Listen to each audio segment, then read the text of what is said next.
On vous souhaite la bienvenue à ericlatour.com. Il y a des élections municipales un peu partout au Québec et notamment à Chambly, où finalement, il y aura une réelle course à la mairie. Julie Daigneault s'est annoncée à la dernière minute à la tête de Démocratie Chambly. Elle se présente avec une équipe partielle. Et il y a la mairesse sortante qui, elle, faisait partie de Démocratie Chambly, mais qui est devenue indépendante, qui sollicite un deuxième mandat comme indépendante. Bref, on les reçoit toutes les deux.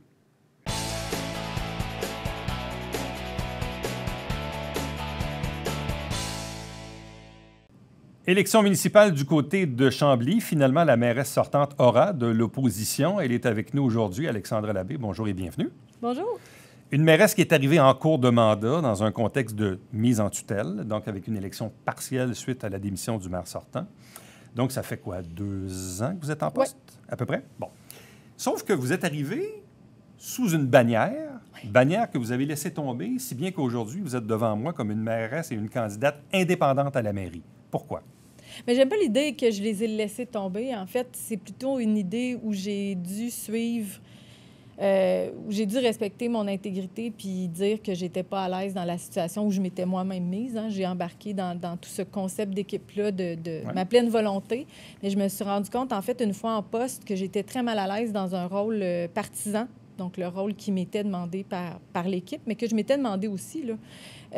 J'avais du mal à donner plus d'attention à une partie de la population qui avait une carte de membre versus être la mairesse de tous les citoyens de Chambly, ce qui était ce que je désirais profondément, donc vraiment représenter toute la population. En même temps, au moment où il y a eu le départ du maire, il y a eu le départ d'autres personnes aussi, si bien que la partielle, il y a eu une partielle à la mairie, mais il y a eu une partielle aussi dans certains districts. Oui. Vous étiez avec Démocratie Chambly, même à la limite, vous êtes devenu même majoritaire. Tout à fait. L'espace d'un instant. Là, ce qui est curieux, c'est que l'une des conseillères de l'équipe Démocratie Chambly, qui était avec vous, se présente maintenant contre vous, mais elle est toujours avec cette équipe-là. Qu'est-ce que l'électeur doit comprendre du contexte et du choix qui est devant lui? Mais en fait, je peux pas parler pour l'équipe là, qui est en train de se former, qui est, selon moi, une toute nouvelle équipe, hein, parce que les candidats qui sont dans cette équipe-là sont des nouveaux venus. Donc, je peux pas parler pour eux. Ils devront défendre leur programme, leurs idées. De mon côté, bien, je pense que ça fait 2 ans que je démontre que je suis capable de travailler avec le conseil au complet. Donc, pour moi, l'équipe, c'est le conseil.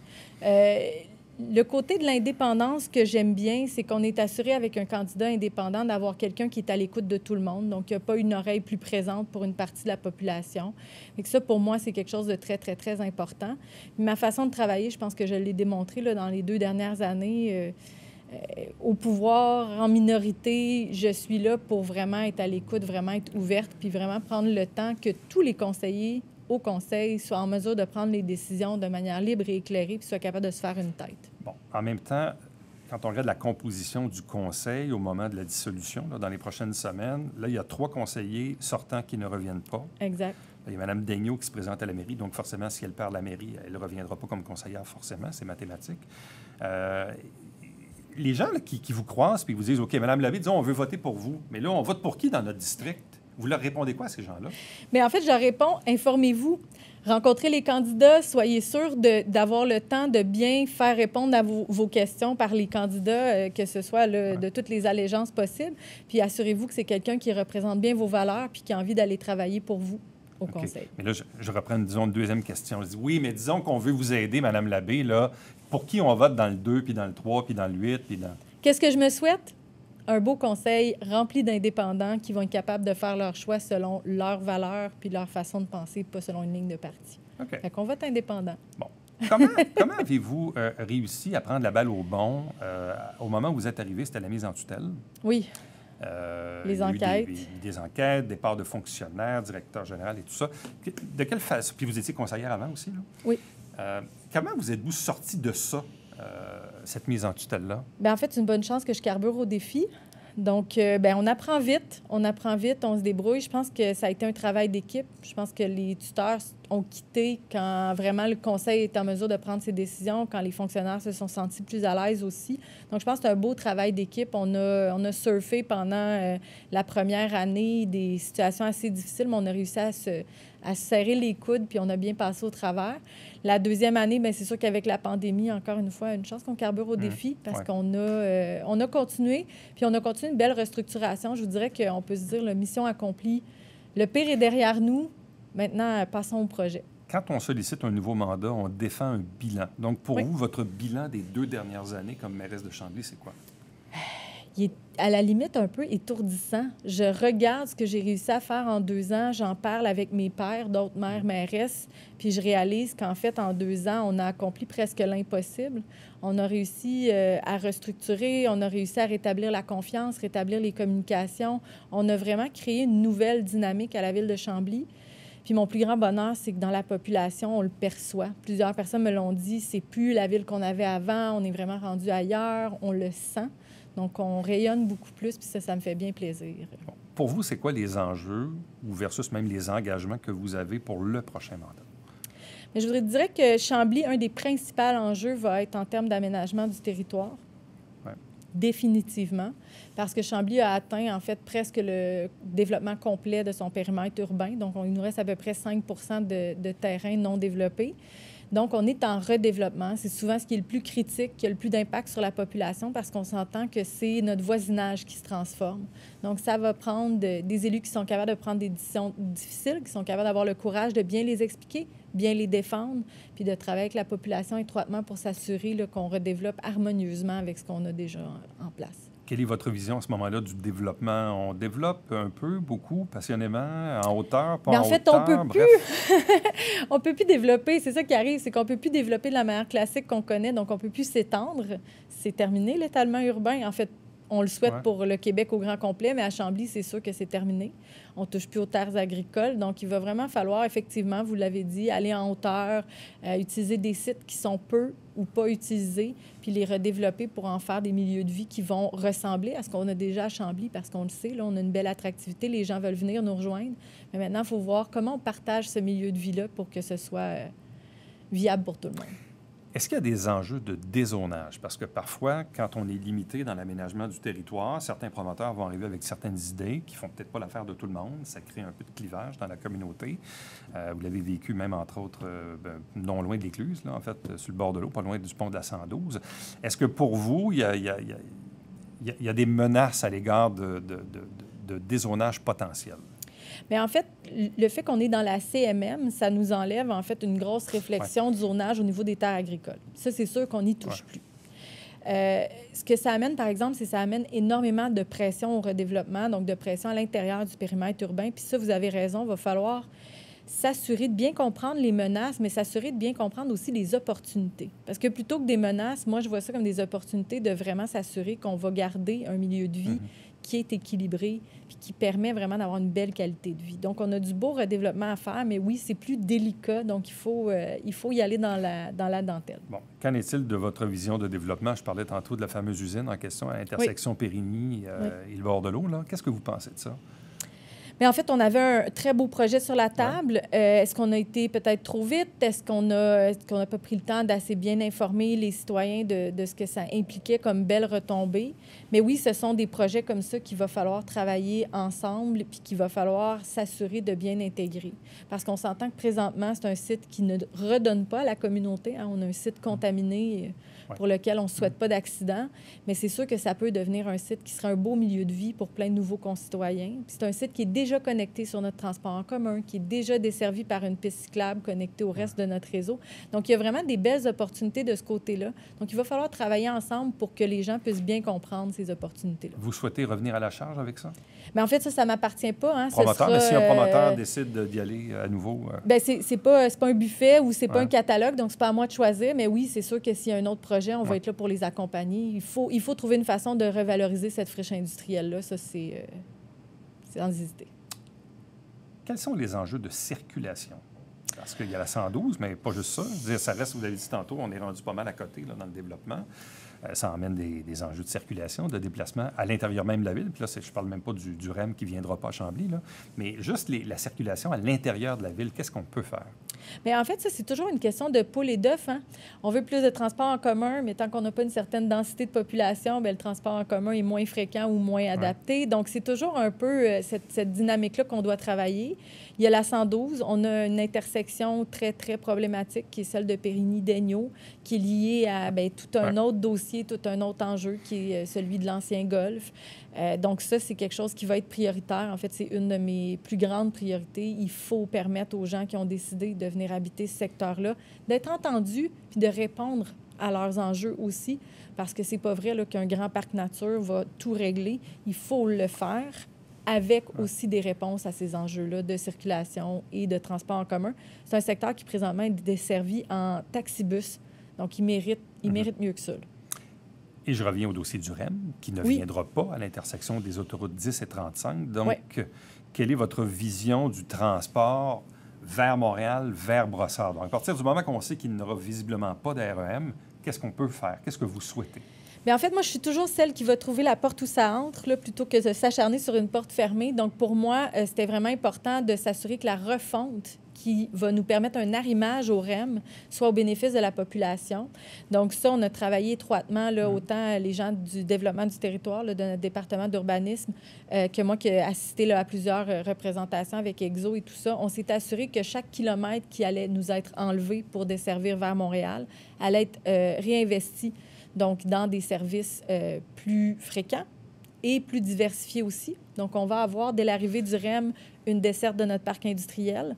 Ça, c'est un très bel ajout parce qu'on s'entend que les problèmes de main-d'œuvre sont criants, donc ça va nous permettre d'aller chercher de la main-d'œuvre à l'extérieur de Chambly aussi. Donc, c'est vraiment de s'assurer que l'arrimage au REM, parce qu'il s'en vient pas à Chambly, mais il s'en vient à Brossard. On est donc dans les villes chanceuses qui ont pu faire cette refonte-là, qui ont pu avoir de nouveaux services qui vont venir se greffer là. Donc, économie de temps, des trajets plus adaptés à notre réalité.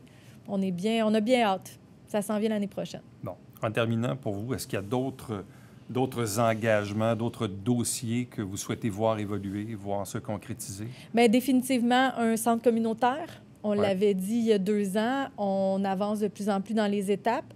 Puis, on a aussi une belle occasion, là, en fait, les prochains élus, donc le prochain conseil aura à se pencher sur un plan directeur des espaces verts, des infrastructures sportives. Donc ça, c'est un beau, gros dossier, un beau, gros mandat, donc de travailler avec la population pour répondre aux besoins en termes d'infrastructures sportives, d'espaces verts.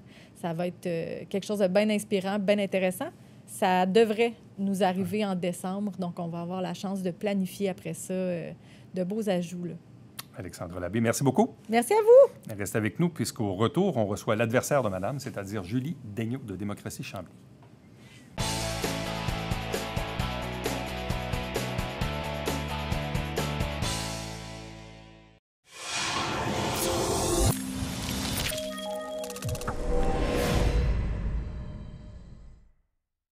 Salut, ici Alexandre Baudouin. Et François Trépanier. François, cette semaine à Sport Express, on s'envoie en l'air et on plonge. Toujours plus haut en Montgolfière avec notre invité Lisanne Richard qui est avec nous. Plein de rayons de soleil dans ce show-là. Très beau. Manquez pas ça.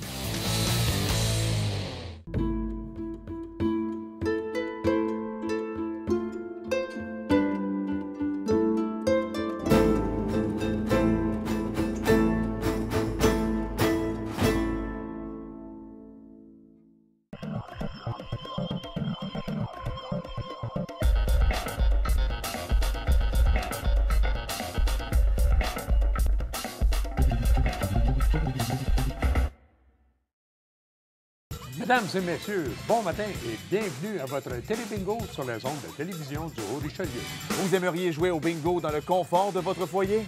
C'est possible. Tous les dimanches matins, 9h30, à la télévision du Haut-Richelieu, maintenant en haute définition au 609. Pour vous procurer les livrets du télébingo, c'est facile. Consultez la liste de nos 30 dépositaires au www.tvhr9.com.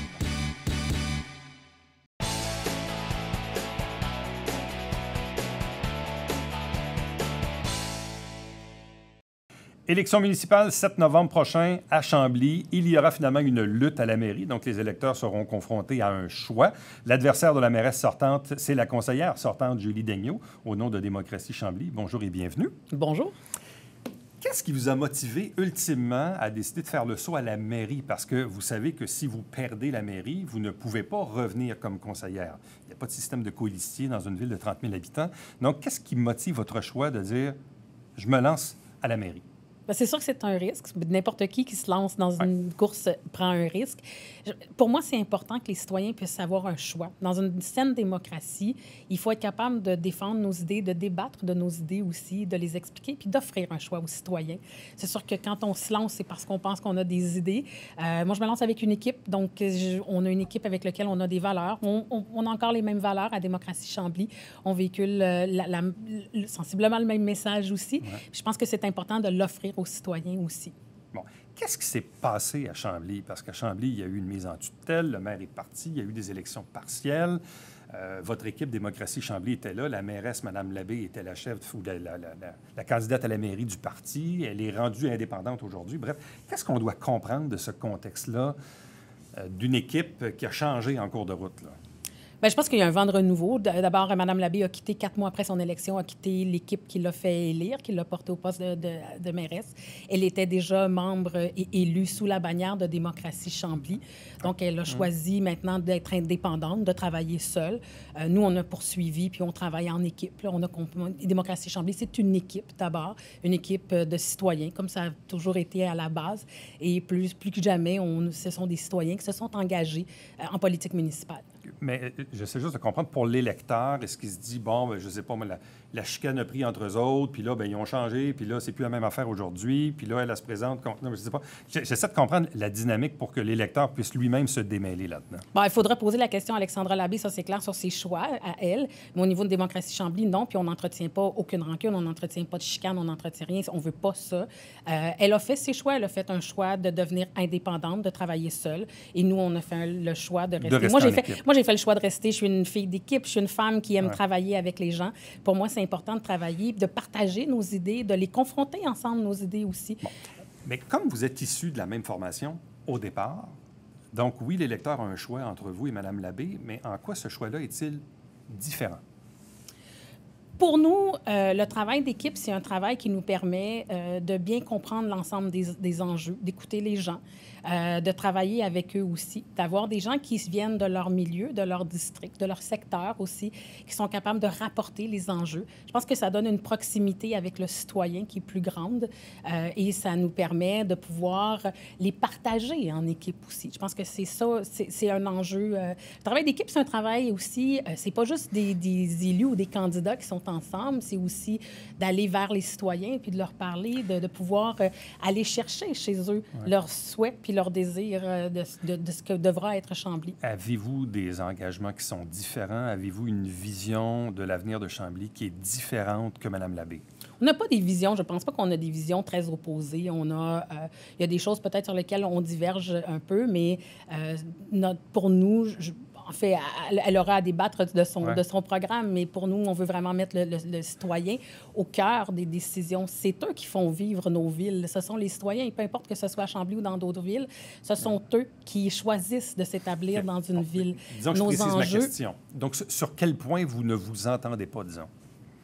Écoutez, il n'y a pas de mésentente. C'est sûr qu'on a des visions peut-être sur le développement qui sont légèrement différentes. Parce que pour nous, la densification ne doit pas se faire aussi forte qu'elle le souhaite. Et notre vision, c'est aussi de penser à la qualité de vie qu'on va offrir aux gens.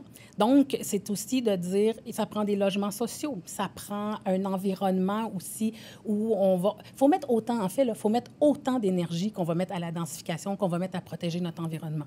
Parce que quand les gens vont sortir de leur maison, de leur condo, de leurs édifices, ils devront retrouver des services de proximité, mais ils devront retrouver aussi des espaces verts parce qu'on ne peut pas que bétoniser. Et la densification, même si l'empreinte au sol, elle est plus petite, il va falloir faire attention pour s'assurer qu'on ait des espaces verts pour permettre à ces gens-là qui n'auront pas d'espace vert derrière leur maison de pouvoir profiter ailleurs d'espace. Donc, pour ce qui reste à développer, vous le souhaitez comment? Vous le souhaitez en hauteur? Dans quel type d'habitation?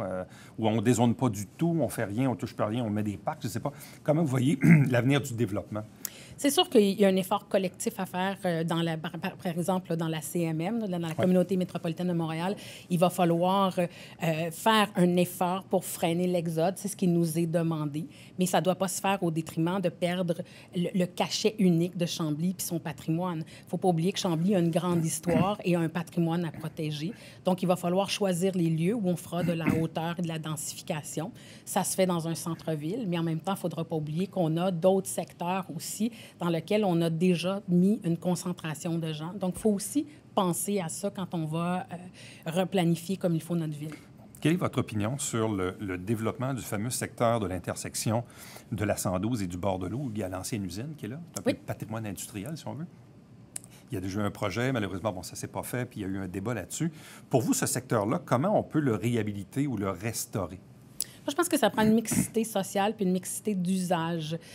D'aller mettre des gens qui sont là de façon très concentrée, c'est sûr que c'est une façon de voir les choses, mais je pense que ça prend plus que ça. Il faut pouvoir offrir, je parlais tantôt de logements sociaux, donc je pense que c'est important de pouvoir offrir des logements qui sont abordables aussi, de pouvoir offrir. La pandémie, il faut penser à l'après-pandémie. Ce sont des projets qui ont été pensés avant la pandémie, avant qu'il y ait du télétravail, avant qu'on reste plus à la maison, qu'on vive nos villes de façon différente. Donc, il va falloir penser nos projets de façon différente aussi, permettre aux gens de travailler à la maison, mais d'avoir des espaces communs aussi dans leur lieu d'habitation pour pouvoir travailler. Le secteur de l'ancienne usine, vous le voyez comme faire des condos, faire des HLM?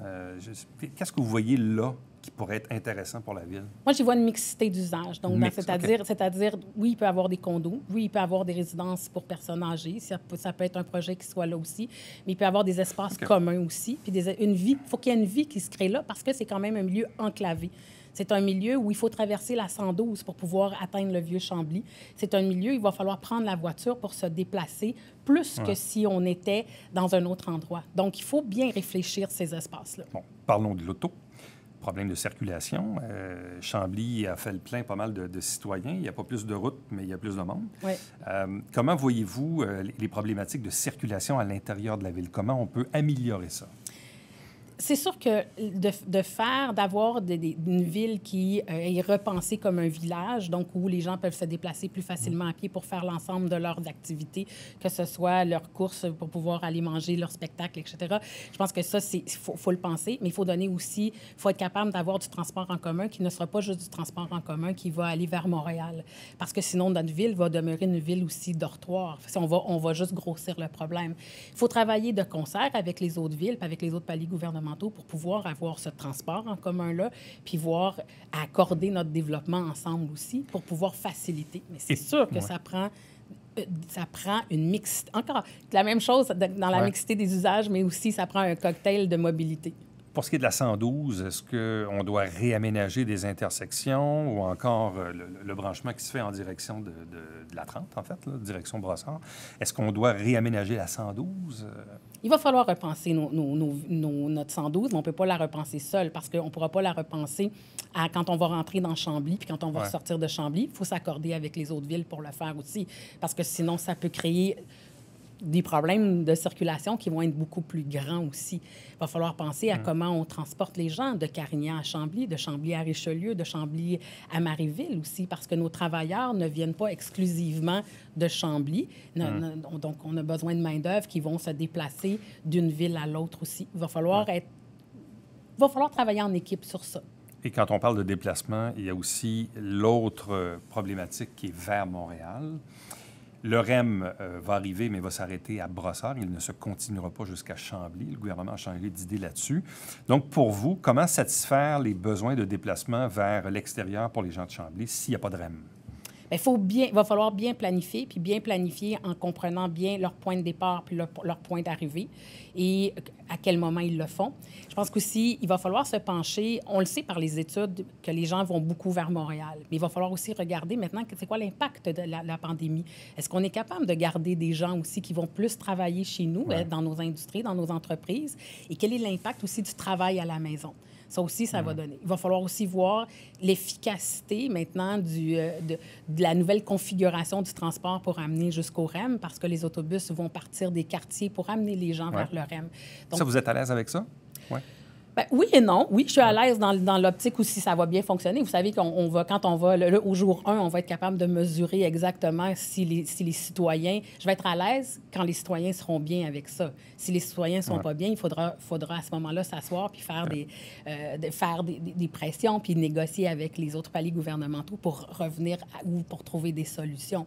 Je suis préoccupée cependant sur nos déplacements à l'interne parce qu'à Chambly, on a des navettes, on a des autobus qui font des circuits à l'intérieur de nos villes de façon gratuite qui permettent à notre population de se déplacer. Et ça, il faut que ça demeure. Il faut travailler pour que ce service-là demeure un service efficace et utilisé. En terminant, pour vous, quels sont les autres enjeux ou engagements que vous souhaitez mettre de l'avant? Nos espaces verts. Le bruit dans nos villes aussi, qui vient avec la circulation. Je pense qu'à ce niveau-là, c'est important aussi de conserver une qualité de vie importante. Nos enjeux d'eau à Chambly sont très importants. On a un bassin, on a la rivière Richelieu aussi. On a des enjeux de traitement d'eau aussi, des eaux usées qui sont importants. Donc, il va falloir s'y pencher. On est déjà au Conseil à s'y pencher, mais je pense que ce sont des enjeux qui dépendent pas que de nous, mais pour lesquels il va falloir que chaque citoyen puis chaque conseil municipal s'y attarde. Bon, en terminant, Démocratie Chambly, mis à part vous, c'est une équipe complète, mais pas complète parce qu'il y a eu un élu qui a été élu par acclamation, mais pour les autres districts en élection? Non, en fait, on est une équipe presque complète. En fait, on couvre sauf 2 districts. Okay. Donc, je me présente avec une équipe de 6 autres conseillers qui sont tous des citoyens de Chambly, des citoyens engagés à Chambly et qui aiment leur ville et qui veulent continuer à y faire la différence puis à conserver une belle ville à échelle humaine.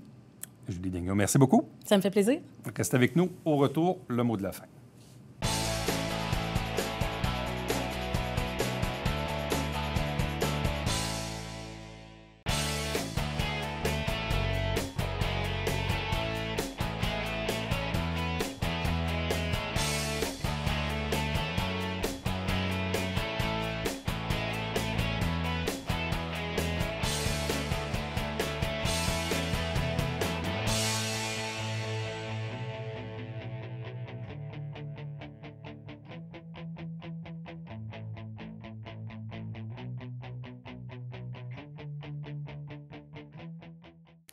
La Ville de Saint-Jean-sur-Richelieu va procéder le 16 octobre prochain à de la plantation d'arbres. On a besoin de bénévoles. Vous avez le lien à l'écran pour aller vous inscrire. Entre-temps, commentaires ou suggestions par courriel, Éric Latour en un mot à commercial tvhr9.com. À demain.